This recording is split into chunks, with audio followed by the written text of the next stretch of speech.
Hello everyone, welcome to the scholars. This is Aman here. जैसे कि मैं आपके लिए लगातार कुछ टॉपिक लेके आ रहा हूँ सोशल साइंस से।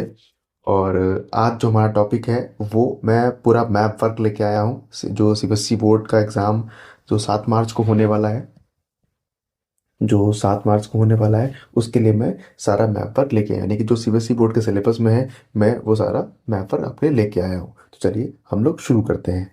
देखिए, जो मेरे पास पहला मैप है वो है इंटरनेशनल एयरपोर्ट से, यानी कि ये इस तरीके से जितने एयरपोर्ट मैंने यहाँ पे मेंशन किए हैं वो सारे एयरपोर्ट सीबीएसई बोर्ड के सिलेबस में दे रखे हैं। तो मैं आपको एक बार दिखा दे रहा हूँ पेपर से एक दिन पहले। आप अगर इस वीडियो को देख के चले जाएंगे तो थोड़ा दिमाग में आपके रह जाएगा कि हाँ कहाँ पर डॉट लगाना है। और डॉट लगाते समय ये ध्यान रखिएगा कि अगर थोड़ा सा 19-20 होता है कोई बात नहीं होगी, लेकिन अगर आप सोच रहे हैं कि 19 से 25 और 30 हो जाएगा तो डिफरेंस क्रिएट हो जाएगा, यानी कि वहाँ पे आपको मार्क्स नहीं मिलेंगे। यानी कि अच्छा मैं एग्जांपल देता हूँ।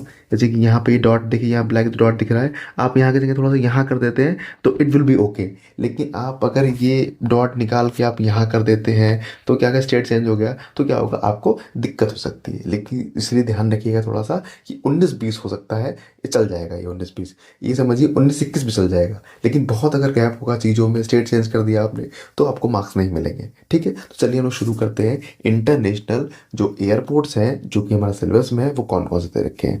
सबसे पहला हमें दे रखा है, ये देखिए, सबसे पहला दे रखा है अमृतसर में है हमारा राजा सांसी एयरपोर्ट। ये पहला देखिए, यानी कि यहाँ पे डॉट लगाना पड़ेगा आपको। उसके बाद इंदिरा गांधी एयरपोर्ट देखेंगे तो दिल्ली में रहेगा इस तरीके से। उसके बाद छत्रपति शिवाजी एयरपोर्ट देखेंगे तो मुंबई में रहेगा। ये देखिए, यहाँ पे आपको डॉट लगाना रहेगा। उसके बाद मीनाम बक्कम एयरपोर्ट देखेंगे तो चेन्नई में रहेगा। चेन्नई के पहले नाम क्या हुआ करता था? चेन्नई का नाम पहले मद्रास हुआ करता था। ठीक है, उसके बाद नेताजी सुभाष चंद्र बोस अगर आप देखने जाएंगे एयरपोर्ट कहाँ पे है तो वो कोलकाता में, कोलकाता यहाँ पे रहता है। और राजीव गांधी एयरपोर्ट जो है वो हैदराबाद में, और हैदराबाद कहाँ पे दिखाई पड़ेगा आपको? ये यहाँ पे हैदराबाद दिखाई पड़ेगा। चलिए मैं नेक्स्ट टॉपिक पे चलता हूँ अपने।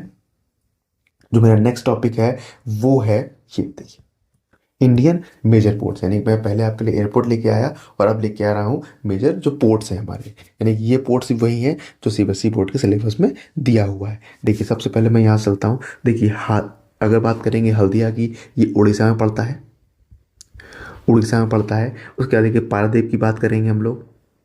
ओ अच्छा, ये थोड़ा सा गलत हो गया। ये हल्दिया जो है, सॉरी सॉरी, ये हल्दिया जो है वेस्ट बंगाल में है, वेस्ट बंगाल।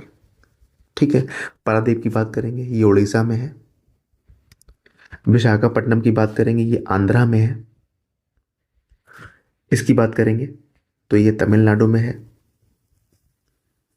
तमिलनाडु में है। ये तूतीकुरिन की बात करेंगे, ये भी तमिलनाडु में है। और कोच्चि की बात करेंगे तो ये केरल में है। मैंगलोर और, हाँ मैं पहले मैंगलोर की बात करेंगे तो ये कर्नाटक में है, कर्नाटका में आता है ये। उसके बाद बात करेंगे, मारमगांव की बात करेंगे तो ये गोवा में है। मुंबई की बात करेंगे तो ये महाराष्ट्र में है, महाराष्ट्र में है। और जो कांडला की बात करेंगे ये हमारा कहाँ है? गुजरात में है। ये वो ये वही हैं जो सिलेबस में दे रखे हैं। चलिए नेक्स्ट टॉपिक पे चलते हैं। जो नेक्स्ट मैप है हमारा वो देखते हैं हमारे पास क्या नेक्स्ट मैप है। देखिए अगला जो हमारा मैप है वो है कॉटन टेक्सटाइल। जो कॉटन टेक्सटाइल इंडस्ट्री है वो कहाँ कहाँ पे किस तरीके से सिचुएटेड है इस समय, जरा देखिए। सबसे पहले समझने की कोशिश करेंगे, अपने उत्तर प्रदेश से हम चलो शुरू करते हैं। और वो क्या है, पहला जो कॉटन टेक्सटाइल इंडस्ट्री है वो कानपुर में दिखाई पड़ती है। ठीक है, अगला आएंगे तो इंदौर में दिखाई पड़ती है, फिर सूरत में बहुत बड़ी इंडस्ट्री है, फिर मुंबई में बहुत बड़ी इंडस्ट्री है, फिर कोयम्बटूर में बहुत बड़ी इंडस्ट्री है। और इतना ही आपके सिलेबस में है। ठीक है, और उसके बाद नेक्स्ट जो मैप है हमारा वो देखते हैं। देखिए ये जो मैप है हमारा, ये हमारा मैप है वाटर रिसोर्सेज का। यानी कि वाटर रिसोर्सेज यानी कि जो बड़ी बड़ी परियोजनाएं बनी हैं वाटर के ऊपर, उसकी बात हम लोग कर रहे हैं। बड़े बड़े डैम्स बने हुए उनकी बात कर रहे हैं। ठीक है, तो देखिए पहले समझना पड़ेगा, ये सलाल है। सलाल का मतलब ये कहाँ है? जम्मू एंड कश्मीर में बनता है। ठीक है, उसके बाद ये समझना पड़ेगा आपको, भाखरा नागल कहाँ है? भाखरा नागल है हिमाचल में, भाखरा नागल हिमाचल में है। उसके बाद टिहरी समझना पड़ेगा, ये उत्तराखंड में है, यूके लिख दिया है मैंने यहाँ पे। उसके बाद देखिए बात हम लोग करते हैं हीराकुंड की, यानी कि हीराकुंड यहाँ पे है। और हीराकुंड कहाँ पड़ता है? उड़ीसा में पड़ता है। उड़ीसा में है। उसके बाद देखिए ये नागार्जुन, ये पड़ता है तेलंगाना में, तेलंगाना में पड़ता है। ये देखिए यहाँ पे है नागार्जुन। और तुंगभद्र की बात करेंगे, तुंगभद्र पड़ता है कर्नाटक में, कर्नाटका, और इसका यहाँ पे आ जाएगा। सरदार सरोवर की बात करेंगे तो ये पड़ता है गुजरात में, गुजरात में, और ये इसका एरिया है। और राणा प्रताप सागर की बात करेंगे तो ये पड़ता है राजस्थान में, ये पड़ता है राजस्थान में, और उसका सिंबल यहाँ पे लिखा हुआ है राजस्थान में। ठीक है, आई होप समझ में आ गया होगा। नेक्स्ट मैप पे चलते हैं हम लोग। देखिए जो हमारे पास नेक्स्ट मैप है वो है thermal power plants, thermal power plants. उसके बाद मैं न्यूक्लियर वाले पे लेके आया हूँ। पहले हम देखते हैं थर्मल पावर प्लांट जो आपके सिलेबस में, वो सिर्फ 3 है। कौन कौन से देखिए, सबसे पहले समझना पड़ेगा आपको, ये वाला है नामरू, ये कहाँ पड़ता है, असम में पड़ता है, असम में। ये देखिए ये लगा हुआ पॉइंट, ये पड़ता है असम में। अगली बात करते हैं, फिर हमारा है सिंगरौली, सिंगरौली ये देखिए यहाँ पे है, और ये कहाँ पड़ता है, मध्य प्रदेश में पड़ता है, मध्य प्रदेश में ये देखने को मिलता है। उसके बाद बात करेंगे हम लोग, ये है रामागुंडम, रामागुंडम ये कहाँ पड़ता है, ये पड़ता है तेलंगाना में, तेलंगाना में पड़ता है इस तरीके से। ठीक है, नेक्स्ट मैप पे चलते हैं हम लोग। तो देखिए ये हमारे पास है nuclear power plants, nuclear power plants. इसमें से भी देखिए कुछ 3-4 दे रखे हैं हमारे सिलेबस में। देखिए सबसे पहले पढ़ना पड़ेगा आपको, हमारे यूपी का ही है, वो है नरौरा।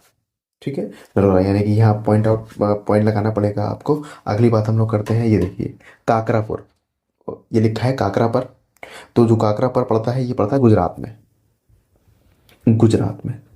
इसके बाद देखिए तारापुर की बात करेंगे, तारापुर है महाराष्ट्र में पड़ता है, और काकरापुर और तारापुर लगभग आसपास ही हैं, लेकिन क्या है स्टेट चेंज हो जाती है वहाँ पे।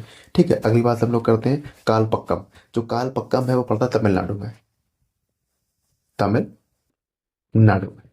ठीक है, चलिए नेक्स्ट मैप पे चलता हूँ मैं अपने। जो हमारा नेक्स्ट मैप है वो है सॉफ्टवेयर टेक्नोलॉजिकल पार्क, जो सॉफ्टवेयर इंडिया में जो सॉफ्टवेयर टेक्नोलॉजिकल पार्क हैं वो कहाँ कहाँ लोकेटेड हैं, तो देख लीजिए बहुत ध्यान से। मैं पूरा दिखाता हूँ मैं आपको, ये बहुत ज़्यादा सिलेबस में नहीं है, कुछ सिलेबस में है हमारे, उनको पढ़ना रहेगा। ठीक है, देखिए सबसे पहले अगर बात करेंगे तो नोएडा, ये उत्तर प्रदेश में आता है। गांधीनगर की बात करेंगे, ये गुजरात में आता है। फिर पुणे और मुंबई, यानी कि 2 जो पार्क हैं वो महाराष्ट्र में आते हैं। फिर हैदराबाद की बात करेंगे, उसके बाद ये आंध्रा में आता है। फिर बेंगलुरु की बात करेंगे, ये कर्नाटक में आता है। और चेन्नई की बात करेंगे तो ये तमिलनाडु में आता है, तमिलनाडु में आता है। मैंने देखिए यहाँ पर लिख भी रखा है इन चीज़ों को, ये लिखे हुए भी पहले से हैं। और उसके बाद लास्ट वाला ये रह जाता है, इसको बोलते हैं तिरुवनंतपुरम। तिरुवनंतपुरम कहाँ पे आता है, वो केरल में आता है। ठीक है, नेक्स्ट मैप पे चलते हैं हम लोग। ये देखिए, देखिए ये जो हमारा है coal mines and oil field की बात करी गई है यहाँ पे। ठीक है, देखिए कोल माइन के लिए सिंबल कौन सा वाला है, यानी कि जो गोल वाला सिंबल है वो कोल माइन के लिए यूज़ किया गया है।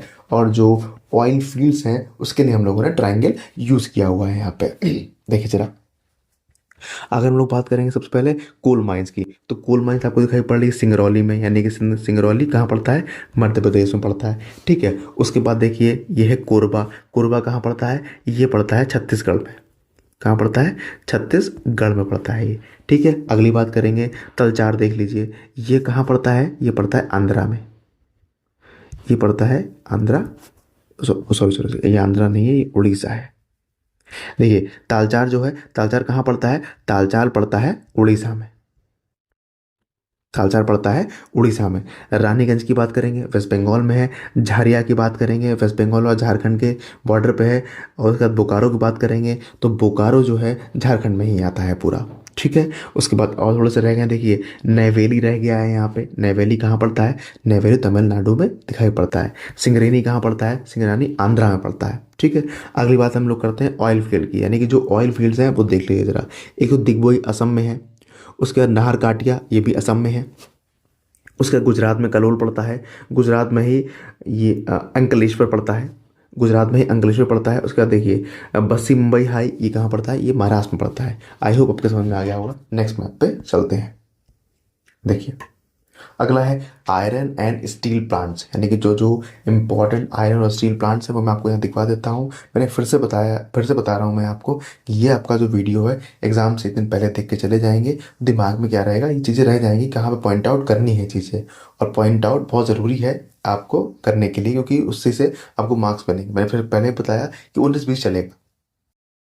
देखिए, आयरन एंड स्टील प्लांट्स की बात करेंगे तो हम लोग ये देखिए लिखा हुआ है, यहाँ से बात करेंगे तो वेस्ट बंगाल में है दुर्गापुर। उसके बाद देखिए झारखंड, मतलब कह सकते हैं झारखंड और वेस्ट बंगाल के बॉर्डर पे है जमशेदपुर, ठीक है। उसके बाद बोकारो झारखंड में है, भिलाई जो है छत्तीसगढ़ में है। उसके बाद विजयनगर की बात करेंगे कर्नाटक में है, और जो सलेम की बात करेंगे वो तमिलनाडु में है। ये जो है तमिलनाडु है, ठीक है। नेक्स्ट टॉपिक पे चलते हैं। जो हमारा नेक्स्ट मैप है देखिए, ये हमारा हिस्ट्री से है।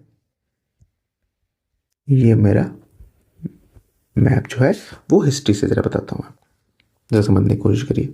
देखिए ज़रा समझेंगे आप। देखिए ये जो अमृतसर है, यहाँ पे क्या हुआ था, जलियांवाला बाग इंसिडेंट हुआ था। यानी कि अगर पूछ लेंगे आपसे जलियांवाला बाग के बारे में तो आपको यहाँ पे क्या करना पड़ेगा, पॉइंट आउट करना पड़ेगा। ये चौरी चौरा वाला ये नहीं पूछेंगे, हालांकि चौरी चौरा वाला क्योंकि सिलेबस में भी दे नहीं रखा है ना, आपके चंपारण में नहीं दे रखा, लेकिन मैं आपको दिखा दे रहा हूँ ये कहाँ कहाँ पे चीज़ें हुई थी, ठीक है।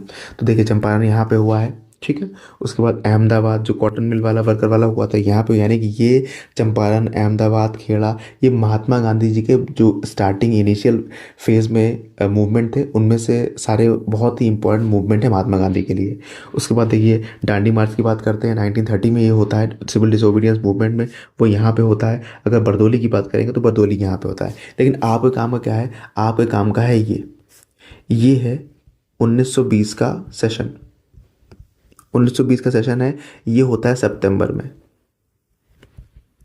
सितंबर में होता है। और कहाँ होता है, कलकत्ता में होता है, कलकत्ता में। तो ये पॉइंट लगा हुआ है। अगला देखिए जरा आप, ये वाला समझना पड़ेगा आपको। ये है नागपुर, नागपुर ये भी 1920 में होता है, लेकिन ये कब होता है, ये दिसंबर में होता है, ये दिसंबर में होता है।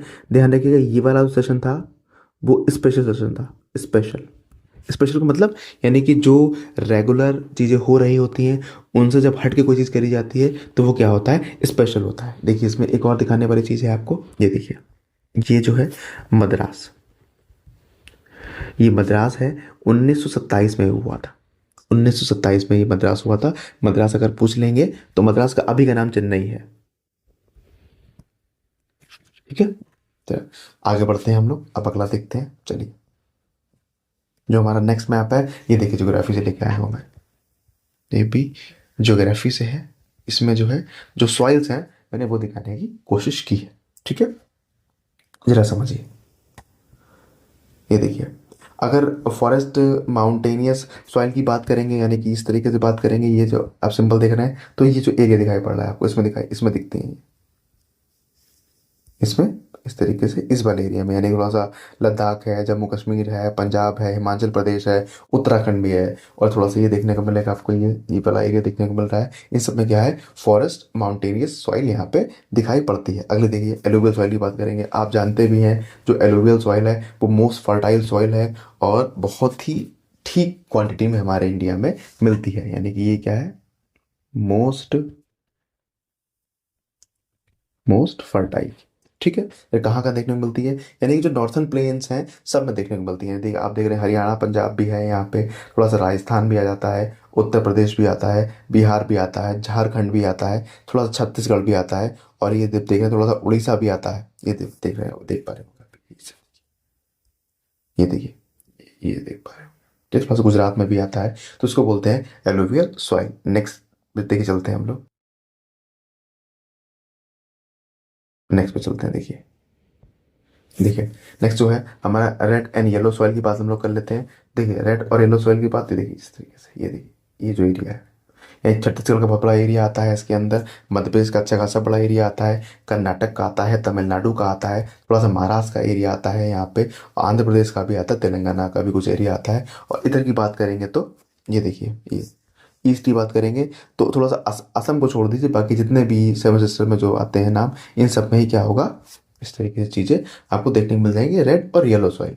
ब्लैक सॉइल की बात कर लेते हैं। ब्लैक सॉइल देखिए, ब्लैक सॉइल बेसिकली जो दिखाई पड़ती है वो महाराष्ट्र में दिखाई पड़ती है, लेकिन कुछ जो देखिए आप ये देख पा रहे होंगे, प्रोमिनेंट जो एरिया है महाराष्ट्र का है वो किसने, ब्लैक सॉइल ने कवर कर रखा है। लेकिन थोड़ा सा मध्य प्रदेश का एरिया भी आता है, थोड़ा सा राजस्थान का एरिया भी आता है, और थोड़ा सा कर्नाटक का एरिया भी ब्लैक सॉइल में देखने को मिल जाता है। यानी कि ब्लैक में अगर लिखना चाहूँ तो महाराष्ट्र का तो प्रोमिनेंटली आता ही आता है, थोड़ा सा कर्नाटक का एरिया भी आता है, कर्नाटक का एरिया भी आता है। उसके बाद देखिए थोड़ा सा मध्य प्रदेश भी आता है, और थोड़ा सा राजस्थान भी आता है। ठीक है, लेटराइट सॉइल की बात करते हैं। लेटराइट सॉइल जो है हमारे यहाँ बहुत ज़्यादा नहीं मिलती है, थोड़ी बहुत मिलती है। वो भी कौन से एरिया में मिलती है, जो कि जहाँ पे थोड़ी शुष्क हवाएं चल रही होती हैं, ठंडी मतलब कि ठंडी कह रहा हूँ मैं, जो सूखी हवाएं चल रही होती हैं। ये देखिए रेगिस्तान का ये वाला एरिया दिखाई पड़ रहा होगा आपको। ठीक है, थोड़ा सा यहाँ पे भी दिखाई पड़ता था, इस इन सब जगहों पे देखने को मिल, ये थोड़ा सा एरिया दिखाई पड़ रहा होगा।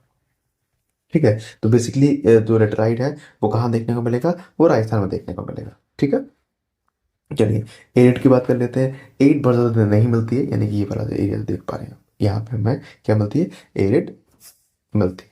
ठीक है, चलिए आगे बढ़ते हैं। जो हमारा नेक्स्ट मैप है उसको मैं लेके आता हूँ आपके लिए। जो नेक्स्ट मैप मेरा जो है वो है जो गेहूँ, यानी गेहूँ की पैदावार ज़्यादा कहाँ होती है वो देखना पड़ेगा आपको। ठीक है, देखिए चलिए शुरू करते हैं। तो जो देखिए यहाँ पे दो सिंबल दे रखे हैं, यानी कि जहाँ पे ये डार्क रंग है वहाँ पे मेजर एरिया है, और जहाँ पे ये वाला एरिया लेकिन जहाँ पे लाइट है वहाँ पे माइनर एरिया है। तो जरा इस तरीके से देख लीजिए, ये जो डार्क वाला एरिया देख रहे हैं, यानी कि यहाँ बहुत ज़्यादा गेहूँ होता है, यहाँ बहुत ज़्यादा गेहूँ होता है। और इसमें देखिए क्या क्या आता है, इसमें अगर अब मैं यहाँ पर लिख देता हूँ, इसमें देखिए क्या क्या आता है। इसमें पंजाब आता है, इसमें हरियाणा आता है, इसमें उत्तराखंड आता है, इसमें यूपी आता है, और इसमें मध्य प्रदेश आता है, थोड़ा सा राजस्थान भी आता है, दिल्ली भी आता है। हाँ, इतने स्टेट्स में देखने को मिल जाते हैं। इसकी बात कर रहे हैं हम लोग बात कर रहे हैं मेजर एरिया की। आपको मेजर वाला ही पढ़ना है, माइनर वाला नहीं पढ़ना है। ठीक है, आई होप समझ में आ गया होगा आपके। और जब आप इसको मेंशन करेंगे तो इस तरीके से लाइन लाइन करके कोई पेन या पेंसिल का यूज़ कर सकते हैं वहाँ पे। ठीक है, चलिए नेक्स्ट जो हमारा है, ये मैं चावल के लेके आया हूँ। देखिए जो नेक्स्ट है हमारा है, देखिए मैंने बताया ना मेजर वाला ही देखना है आपको, एरिया जो मेजर वाला है, यानी ये देख पा रहे होंगे आप, ये मेजर वाला एरिया है। ये देखिए ये सारा कैसा एरिया है, मेजर वाला एरिया है। देखिए कौन कौन से स्टेट्स के अंदर आते हैं बता देता हूँ आपको। देखिए उत्तर प्रदेश आता है इसके अंदर, बिहार आता है इसके अंदर, झारखंड आता है इसके अंदर, झारखंड, वेस्ट बंगाल आता है, उड़ीसा आता है, आंध्रा आता है, छत्तीसगढ़ आता है, छत्तीसगढ़ आता है। ठीक है, आई होप आपके समझ में आ गया होगा।